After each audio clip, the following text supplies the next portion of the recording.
امام حسن علیہ السلام نا، امام حسن علیہ السلام نسبی اعتبار سے پہلے سید ہیں۔ یہ میں نے بڑا جملہ کہہ دیا آپ کی خدمت میں، یہ کوئی ہلکا جملہ نہیں ہے، بڑا جملہ ہے یہ، یعنی نسب کے اعتبار سے کیا ہیں، یہ پہلے سید ہیں۔ دیکھیں دو چیزیں ہوتی ہیں، ایک ہوتا ہے کہ نسب اور ایک ہوتا ہے حسب۔ حسب کہتے ہیں انسان کے کردار کو، اس کے ذاتی کمال کو، نسب جو نسبت کے ذریعے حاصل ہوتا ہے۔ تو یہ جو میں نے جملہ کہا ہے نا آپ کی خدمت میں کہ امام حسن نسب کے اعتبار سے پہلے سید ہیں، نسب کے اعتبار سے سید تو ان سے پہلے تھے۔ اب اس جملے کی ذرا آپ جو ہے محسوس ہوں گے اور قدر کریں گے، سید تو امام حسن سے پہلے تھے لیکن نسب کے اعتبار سے سید نہیں تھے، سید تھے حسب کے اعتبار سے۔ اب کہیں گے مولانا کیسے تھے حسب کے اعتبار سے؟ حسب یعنی کردار کے اعتبار سے ہے، اپنے اخلاق کے اعتبار سے، اپنی شخصیت کے، اپنی ذاتی کمال کے اعتبار سے سید تھے، یعنی سید تو امام حسن سے پہلے تھے لیکن حسب کے اعتبار سے تھے، نسب کے اعتبار سے نہیں تھے۔ وہ کون تھے جو حسب کے اعتبار سے سید تھے؟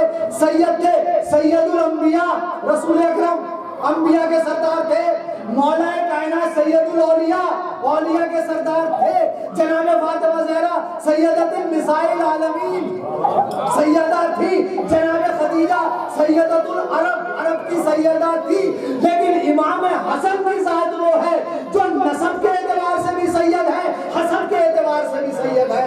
ایک صلوات اور پڑھ دیجئے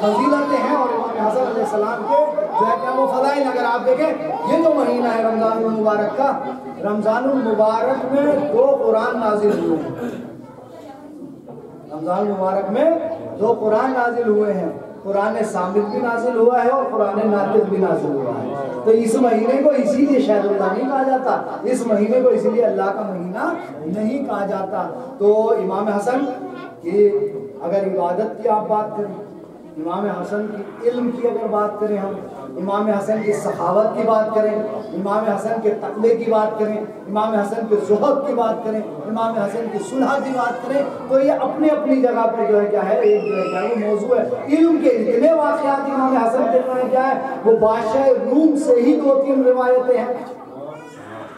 ایک شخص مولا کائنات مقام رہبہ پہ ہیں، وہاں پر ایک شخص آتا ہے اور آ کے جو ہے مولا کائنات سے جو ہے کیا ہے تھوڑا سا دلچسپی دکھاتا ہے، تو مولا کائنات سمجھ جاتے ہیں، مولا کائنات کہتے ہیں کہ تو میرے دوستوں میں سے نہیں ہے، تو میرے دوستوں میں سے نہیں ہے، بلکہ تو جو ہے کیا ہے امیر شام کا جو ہے جاسوس ہے، معاویہ کا جاسوس ہے، تو میرے دوستوں میں سے نہیں ہے، یہ بتا آیا کیوں ہے، یہ جو ہے چاپلوسی مت کر، یہ بتا آیا کیوں ہے، تیرے آنے کی وجہ کیا ہے۔ تو اب وہ کہتا ہے کہ کیا بتائیں یا علی، کیا بتاؤں، بادشاہ روم نے کچھ سوال کیے ہیں اور جس کو امیر شام بتانے سے جو ہے کیا وہ قاصر ہے، ان کے جواب چاہیے۔ تو مولا کائنات نے کیا کہا، مجھ سے کیا پوچھ تو میرے بیٹے حسن سے معلوم کر لو، یعنی ابھی چھوٹے ہیں، بچے ہیں امام حسن، یعنی 4-5 سال کا سن ہے، کہا اس میرے بچے امام حسن کی طرف جا گیا کہ میرے بچے سے معلوم ہے، وہ بڑا امام سے سوال کیا۔ اب وہ سوال کافی طویل ہے اور بہت لمبے ہیں، لیکن اس میں سے ایک سوال یہ تھا کہ یہ بتائیے کہ حق و باطل کے اندر فاصلہ کتنا ہے، حق و باطل میں فاصلہ کتنا ہے؟ تو امام حسن نے فوراً کہا کہ 4 انگشت کا فاصلہ ہے، حق و باطل میں 4 انگشت کا فاصلہ حق و باطل میں۔ وہ سمجھ رہتا ہے کہ کتنی لمبی تفسیر ہوگی، امام نے ایک جملے میں بات کو حل کر دیا، کیا کہا کہ 4 انگشت کا ہے۔ کہا کیسے 4 انگشت کا ہے؟ کہا سنو دیکھو، حق و باطل میں اتنا ہی فرق ہے جتنا آنکھ سے دیکھے اور کان سے سنے کا ہے۔ دیکھیں بڑی گہری اور بڑی جو ہے کیا ہے جامع اور معنی جو ہے کیا جواب امام نے دے دیا کہ جو تم خود آنکھ سے دیکھو وہ تمہارے لیے جو ہے کیا ہے وہ بالکل حق ہے، جو کان سے سنے ہو سکتا ہے وہ تمہارے لیے حق نہ ہو۔ اور اسی طرح جو ہے کیا اور بھی سوال تھے کہ مثلا سب سے پہلے آسمان پر کیا چیز پہنچتی ہے، سب سے پہلے آسمان پر کیا چیز پہنچتی ہے؟ تو امام حسن نے کہا مظلوم کی آہ سب سے پہلے آسمان پر پہنچتی ہے۔ اب اگر عزیزوں میں ان باتوں کو پھیلانے لگوں نا تو کم سے کم 10 منٹ جو ہے کیا ہے وہ چاہیے. پھر اس کے بعد اگلا جو ہے کیا ہے وہ سوال کیا ہوا کہ مشرق سے مغرب تک کی دوری کتنی ہے. مشرق سے لے کر مغرب تک کی دوری کتنی. تو امام نے کہا کہ مشرق سے مغرب کی دوری جو ہے آفتاب کے جو ہے سفر طے کرنے کی دوری ہے. جتنی دیر میں یہ سفر طے کر لیتا ہے سمجھ لو اتنی ہی دوری جو ہے کیا ہے وہ مشرق سے جو ہے کیا وہ مغرب تک کی ہے. اب یہاں امام نے جواب دیتے رہے. پھر وہ سوال یہ کیا تھا کہ وہ کون سی جو ہے 10 چیزیں ہیں جو ایک سے ایک زیادہ جو ہے کیا ہے وہ سخت ہیں. تو امام نے کیا کہا کہ سب سے زیادہ سخت کیا ہے وہ پتھر. پتھر کیا ہے سب سے زیادہ طاقتور اور سخت ہے. پھر اس کے بعد امام نے کہا کہ اس پتھر سے زیادہ سخت جو ہے کیا لوہا, کیونکہ لوہا جو ہے پتھر کو توڑ دیتا ہے. پھر امام نے کہا اس لوہے سے زیادہ سخت جو ہے آگ ہے, کیونکہ آگ جو ہے کیا اس کو پگھلا دیتی. امام نے کہا پھر آگ سے زیادہ سخت جو ہے پانی ہے, کیونکہ پانی جو ہے آگ کو بجھا دیتا ہے. امام نے کہا اس پانی سے زیادہ سخت جو ہے کیا ہوا ہے, کیونکہ ہوا جو ہے کیا ہے وہ پانی کو اپنے جو ہے کیا گوشت پر اڑائے پھرتی ہے. امام نے کہا اس ہوا سے زیادہ سخت جو ہے کیا وہ بادل ہے, جو بادل اپنے گوشت پر جو ہے کیا ہے اسے پانی کو ہوا کو جو ہے لے کر جو ہے کیا ہے وہ پھرتا ہے. بادل سے زیادہ بتائی تھی ہوا. اور ہوا سے زیادہ جو ہے سخت کون ہے, وہ جو ہے فرشتہ ہے جو اس ہوا کو حکم دیتا ہے, وہ ہوا چلاتا ہے. کہا اس فرشتے سے زیادہ جو سخت ہے موت کا فرشتہ, جو اس فرشتے کو جو ہے کیا کرے گا موت دے گا. پھر امام نے فرمایا کہ اس موت کے فرشتے سے زیادہ سخت ہے موت, جو اس موت کے فرشتے کو بھی کیا کر دے گی موت دے دے گی. پھر امام نے کہا 10ویں چیز جو سب سے زیادہ سخت ہے اس سے بھی وہ ہے امر پروردگار. کیا کہا وہ ہے حکم پروردگار, کہ اللہ کا حکم ایسا ہے جو ان میں سب سے زیادہ سخت ہے. یعنی وہ موت کو بھی حکم دیتا ہے کہ تجھے آنی ہے یا نہیں آنی. یہ سارے جوابات جو آپ نے سنے, تو پہلا جواب امام نے کیا دیا تھا, امام نے حق و باطل کے جو ہے جواب کس سے دیا, دیکھنے سے اور سننے سے دیا. اب ایک جملہ کہہ کے بات کو تمام کرو. یعنی امام نے جواب بصارت سے دیا اور سماعت کے ذریعے دیا. کیا کہا کہ بصارت اور سماعت, بصارت کہتے ہیں دیکھنے کو, سماعت کہتے ہیں سننے کو.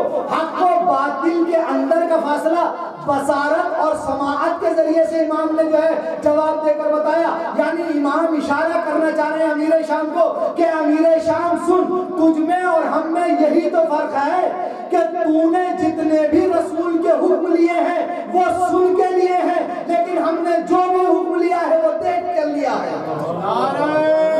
یہ ہے تو تیرا اور ہمارا کوئی مقابلہ نہیں ہے, تو کہاں ہم کہاں.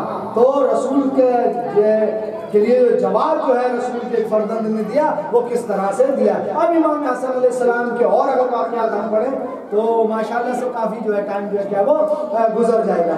لیکن آخر میں یہی عرض کروں گا کہ ابھی بھی جو ہے کیا ہمارے پاس کافی ٹائم ہے.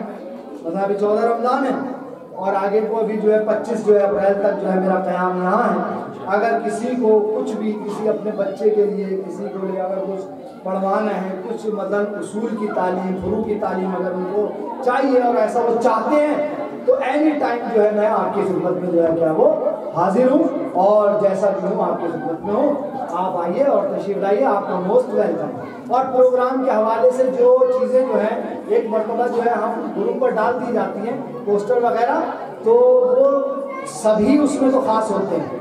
دیکھیں جو گروپ میں ہے وہ ہمارے خاص ہیں, اپنے امام بارگاہ کے خاص ہیں, سب کے خاص ہیں, تو اسی وجہ سے سب کو اطلاع کی جاتی ہے. اب اگر ہمارے کسی کے ذہن میں یہ ہو کہ خصوصی طور سے پھر فون کر کے بھی جو ہے کہ ہمیں انوائٹ کیا جائے, تو دیکھیں یہ شہزادی کا جو ہے کیا ہے بیٹے کا جو ہے فرش ہے یہاں پر. تو اب یہ نہیں اپنے آپ کو VIP یا VVIP نہ سمجھیں.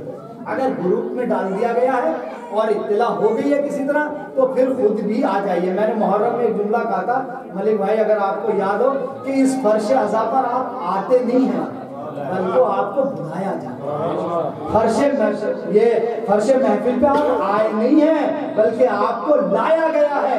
اس فرش پر جو بھی آتا ہے وہ اس بات کا اعلان کرتا ہوا آتا ہے کہ یہ شخص خونی اعتبار سے بھی پاک ہے, کردار کے اعتبار سے بھی پاک ہے, ہر طرح سے یہ پاک ہے. ایک صلوات پڑھ دیجئے محمد علیہ